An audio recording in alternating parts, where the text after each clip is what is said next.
राजनीति में मार खाने के बाद स्मृति ईरानी जो है टेलीविजन में दोबारा वापसी कर रही हैं तुलसी के तौर पर। और गोदी मीडिया उन्हें बाकायदा प्रमोट कर रहा है। टाइम्स नाउ नव भारत, आज तक, रिपब्लिक, तमाम जगहों पर इंटरव्यूज दे रही है स्मृति ईरानी। सबसे बड़ी बात, वो टेलीविजन में अपनी वापसी को लेकर बातें तो कर रही हैं, मगर उसमें भी उनका भाव नकारात्मक है। चलिए, नेगेटिविटी, नकारात्मकता आपकी शख्सियत का हिस्सा हो सकता है, मगर स्मृति से यह सवाल पूछने की जरूरत है कि कम से कम बचपन की यादों को लेकर तो आपको झूठ नहीं बोलना चाहिए। मैं ऐसा क्यों कह रहा हूं? क्योंकि आज तक के इंटरव्यू का एक क्लिप वायरल हो रहा है जिसमें स्मृति ईरानी ने यह कहा कि जब 1985 में रवि शास्त्री ने एक ही ओवर में 6 छक्के मारे थे तो मैं उसको लेकर तालियां बजा रही थी, खुश हो रही थी, टीवी पर देख रही थी। दोस्तों, जब यह बात स्मृति ईरानी ने कही थी ना, क्योंकि मुझे भी याद है 1985 में मैं स्कूल में था और रवि शास्त्री ने जब तिलक राज के बॉल पर उनके ओवर में 6 छक्के मारे थे तो वो जो पूरा घटनाक्रम था वो टेलीवाइज नहीं हुआ था, उसकी कमेंट्री रेडियो में भी नहीं आई थी। मुझे अच्छे से याद है ये बात, मगर स्मृति ईरानी ने आज तक से क्या कहा खुद सुनिए। तो उस खिड़की के बाहर खड़े होकर मैंने रवि शास्त्री ने जब 6 छक्के मारे थे, हाँ। तब जोर जोर से गली में चिल्लाने वालों में से एक मैं थी। इसीलिए मैंने कहा ना दोस्तों, कम से कम आप अपने बचपन की यादों के बारे में झूठ तो ना बोलें। मैं जानता हूं आपके जहन में क्या सवाल होगा कि भाई स्मृति ईरानी सही बोल रही है या अभिसार शर्मा तुम सही बोल रहे हो। तो चलिए, हाथ कंगन को आरसी क्या। जिस शख्स ने तिलक राज के ओवर में 6 छक्के मारे थे, रवि शास्त्री, उनसे सुनिए। यहां पर रवि शास्त्री मराठी में बात कर रहे हैं, एनडीटीवी का पुराना कार्यक्रम है, और यहां पर रवि शास्त्री मराठी में बता रहे हैं कि भाई उस वक्त ना कमेंट्री थी ना कुछ, मगर हां, अगर कमेंट्री होती या रवि शास्त्री खुद कमेंट्री कर रहे होते तो वो क्या कहते। देखिए किस ड्रामेटिक अंदाज में रवि शास्त्री अपनी बात रखते हैं और उनके इस बयान के जरिए दूध का दूध पानी का पानी हो जाता है और एक बार फिर यह साबित हो जाता है कि बचपन की यादें जो हम सबके लिए कितने पवित्र होती हैं, उनमें कितना सुकून होता है। स्मृति ईरानी इस पर भी झूठ बोल सकती हैं, राहुल गांधी तो बहुत दूर की बात है, राहुल पे तो ये लगातार झूठ बोलती हैं। सुनिए रवि शास्त्री का एक पुराना बयान किस तरह से स्मृति के झूठे दावे की पोल खोल रहा है। जेव्हा मी मारलं हा 6 छक्के तेव्हा टेलिव्हिजन नव्हता, कॉमेंट्री नव्हता. पहिला गेला इकडे, दुसरा गेला इकडे, तिसरा मिड विकेटचा वर, तो शाणा बॉलर होता, तो चौथा टाकला लेग स्टंपचा बाहेर, तो गावस्कर स्टँडचा वर गेला. 5वा टाकला, तो गेला हॉकी ग्राउंड मध्ये, आला 6वा. आता तेव्हा माझा डोक्यात आला की एकच माणूस 7 छक्का मारलाय आणि त्याचं नाव आहे sir Garfield Sobers. This I will take it away. This is commentary. 5 sixes. Raj the bowler, Shastri the batsman on strike. Gaikwad covers Amarnath. Jockey More as attentive behind the stumps as ever. Raj bowls, it's wide, it's flat batted, it goes like a scud, clears long off into the stud screen, it thuds. The party begins in Mumbai, in the Mumbai dressing room. 10th of January, 1985, it's 50 years as well.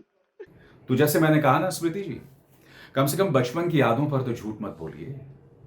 और आगे बढ़ने से पहले एक जरूरी संदेश, मेरे कार्यक्रमों के लिए आप नोटिफिकेशन का इंतजार मत कीजिए, मेरे चैनल में जाइए और खुद जाकर कार्यक्रम देखिए और रहिए अपडेटेड।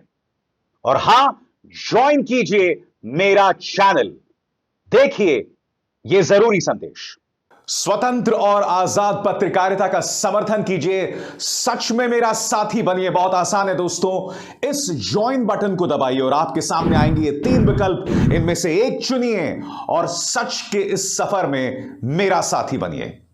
हकीकत यह दोस्तों, ये अपने आप में बहुत बड़ी त्रासदी है कि स्मृति ईरानी में वो तमाम गुण हैं जो राजनीति में नहीं होने चाहिए। पत्रकारों को धमकाना, झूठ बोलना, जहरीली बातें करना, ये तमाम चीज इनकी शख्सियत का हिस्सा हो चुकी हैं और उसका जिक्र मैंने अपने पुराने कार्यक्रम में किया था। मुझे दोबारा उसको दोहराने की जरूरत नहीं है। आइए वो कार्यक्रम दोबारा देखते हैं जो हाल ही में मैंने किया था स्मृति ईरानी के झूठ के बारे में। सुनिए स्मृति ईरानी किस तरह से झूठ बोलती हैं, गलत बयानी करती हैं और मर्यादाओं का उल्लंघन भी करती हैं, चाहे पत्रकार हो, राहुल गांधी हो या राहुल की मां। देखा जाए। रिपब्लिक के मन से स्मृति ईरानी के राहुल गांधी के बारे में झूठ देखिए। उन्होंने वही है। आप इतना भावुक है राहुल जी के बारे में, मैंने मुझे बोलने भावुक नहीं हूँ, दे आप रहे। मैंने भावुक नहीं हूँ। मैं कह रहा हूँ कि उन्होंने कहा जिस दिन मेरा जन्म हुआ, हमारा जन्म किसी घर में होता है, किसी है ना, किसी कम्युनिटी समाज में होते हैं। वो कहते हैं जिस दिन मेरा जन्म हुआ मैं सिस्टम में जन्म हुई है मेरी। मैं समझ नहीं पाया। वो कहते जिस दिन मैं जन्म हुई है मैं तब से सिस्टम में हूँ। ये कौन सी विचित्र सिस्टम है? नहीं, लेकिन अर्नब जी इसको हल्के में नहीं लेना चाहिए। मैं नहीं लेता। मैं इसलिए कह रही हूँ, हम सब यहाँ मजाक में हंस रहे हैं। आप सोचिए एक व्यक्ति का विश्वास कितना अडिग होगा कि उसको पता है कि वही सिस्टम है। ये कोई हल्की बात नहीं है। और उस व्यक्ति को ये पता इसलिए है क्योंकि बार बार सिस्टम ने उसे प्रमाण दिया कि हाँ तुम ही हो। जी। उस व्यक्ति को एक दिन भी संघर्ष नहीं करना पड़ा। वो व्यक्ति आज भी अडिग है। आप भले ही कहें कि 16 में बोला भारत तेरे टुकड़े होंगे, कोई भी राजनेता क्या किसी यूनिवर्सिटी में जाकर ये बोलकर राजनीति फिर किसी देश में कर सकता है? नहीं वो आज उन्होंने भी कर कहा रहे हैं। कि उन्होंने कहा केम्ब्रिज यूनिवर्सिटी में जाकर कहा कि India is not a nation, was never a nation, will never be a nation. ना भारत कभी राष्ट्र था, ना है, ना रहेगा। तो अगर नहीं ये है इनकी तो वो फॉर्मल चुनाव क्यों स्टेटमेंट। लड़ते हैं वो? देखिए सोच देखिए, वो कहते हैं भारत यूरोपियन यूनियन की तरह है। मुझे ये जो मोहब्बत की दुकान की डेंजरस थिंकिंग है, आई रियली फाइंड मैं इट वेरी आपको एक डेंजरस। और उसका भाग पूछती हूँ। वो लोग कौन है कि ये सब जानते हुए भी फिर भी उनको वोट दे रहे हैं? मैं फिर आपसे पूछना चाहता हूं, राहुल गांधी ने कब कहा था कि भारत तेरे टुकड़े होंगे? सबसे बड़ी बात, राहुल गांधी ने जो बात कही जिसे तोड़ मरोड़ कर सरकारी चाटुकार पेश कर रहा है, यह बात संविधान में लिखी हुई है कि India is a union of states. मैं आपको फिर याद दिलाना चाहता हूं, कैम्ब्रिज में दरअसल राहुल गांधी ने कहा क्या था? उन्होंने यह नहीं कहा था कि भारत यूरोपियन यूनियन है, बल्कि उन्होंने भारतीय ढांचे को यूरोपियन यूनियन जैसा बताया था जिसमें आर्थिक रूप से एकजुट होने की अधिक संभावनाएं हैं। इसीलिए उन्होंने यूरोपियन यूनियन शब्द का इस्तेमाल किया था। हकीकत यह है स्मृति कि आपको अपनी बेटी के सिली सोल्स बार या कैफे जो भी कहें उसके बारे में कई सवालों के जवाब देने हैं जो आपके पास है नहीं। आपका पालतू मीडिया यह सवाल नहीं पूछता है, मगर आप राहुल गांधी के बारे में हर बार झूठ बोलती हैं। आप पत्रकारों को बरगलाती हैं। आपको मैं भुगत चुका हूं। आपने मेरे बारे में शिकायत की थी जब मैं एबीपी न्यूज में काम करता था। आप लगातार कोशिश करती रहीं कि मेरा जो रुतबा था एबीपी न्यूज में वो कम हो जब आप सूचना और प्रसारण मंत्री थी, क्योंकि शर्म आपको आती नहीं। आपसे ज्यादा नकारात्मक राजनीतिक शख्सियत या यह कहा जाए शख्सियत मैंने दुनिया में बहुत कम देखे हैं। आपकी जो बदमिजाजी और बदतमीजी ऐतिहासिक है। याद कीजिएगा, एक पत्रकार को नौकरी से निकलवा दिया था इन्होंने। दैनिक भास्कर का स्ट्रिंगर था वो, स्टाफ भी नहीं था। याद कीजिएगा किस तरह से धमकाया था। लोकसभा क्षेत्र का अपमान मत करो, तुम भास्कर से हो तो क्या? नहीं, भास्कर से कोई मतलब नहीं अपमान करने वाली। दैनिक भास्कर से आप हो, सबसे मुखर सांसद और एक मैं मुखर जानती हूँ नेता मैं क्या हैं। हूँ, जी। लेकिन दैनिक भास्कर से हो तो सलोन विधानसभा मेरी विधानसभा जी, है, जी, जी, लोकसभा जी। क्षेत्र की। जी। आप अपमान मत करो।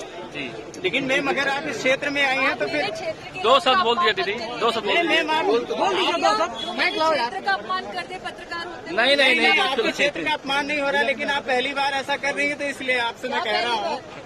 मतलब आप दो शब्द बोल दिए दो दीदी। शब्द बोलना नहीं दो चाह शब्द। रही हैं। आप अगर मेरे क्षेत्र का अपमान करेंगे भैया तो मैं आपकी मालिकाना उनको फोन करके कहूंगी पत्रकार को अधिकार नहीं क्षेत्र की जनता का अपमान करें। नहीं मैं कोई भरत अग्रवाल जी है ना, कोई अपमान नहीं हो रहा है। मैं करूंगी फोन और कहूंगी सलोन विधानसभा क्षेत्र अमेठी लोकसभा क्षेत्र का हिस्सा है।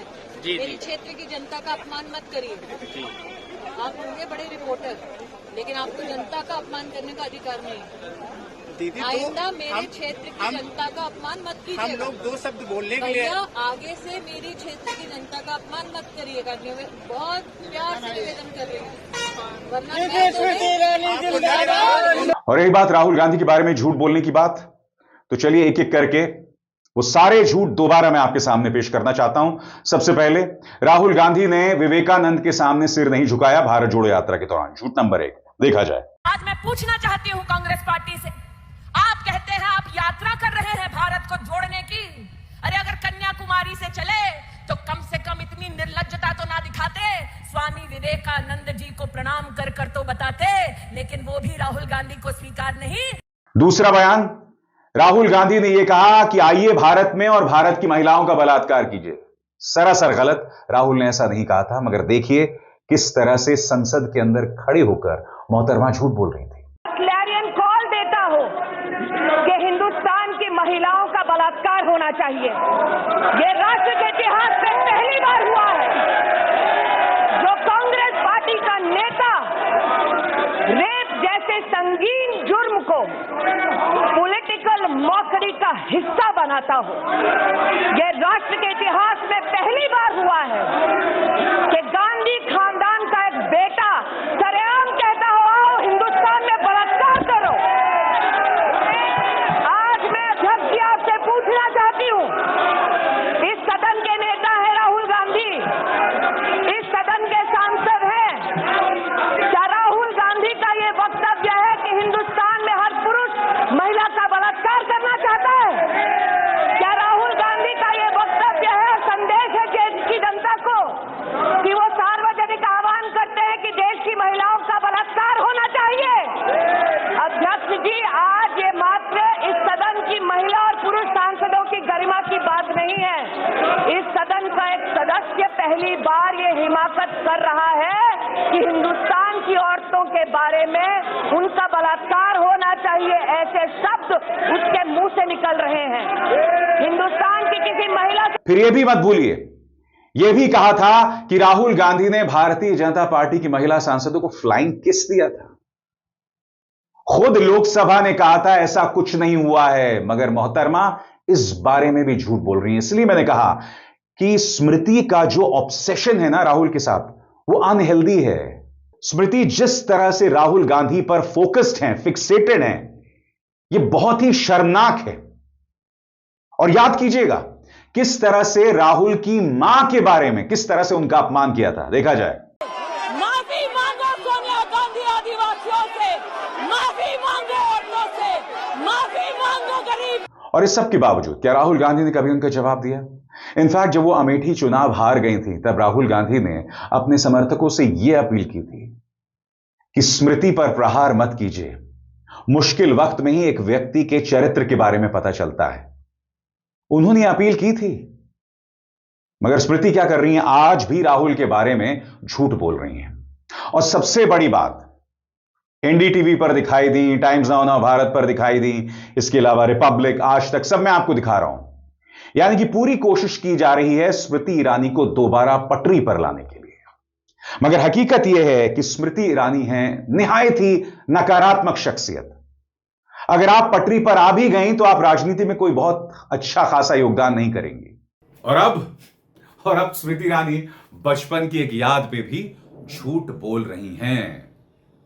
स्मृति जी, प्रधानमंत्री ने तो किसी और के लिए कहा था, झूठ बोलो, बार बार झूठ बोलो, लगातार झूठ बोलो। उसका अनुसरण तो आप कर रही हैं। थोड़ी सी शर्मिंदगी आती है? नहीं आती। अभिसार शर्मा को दीजिए इजाजत। नमस्कार।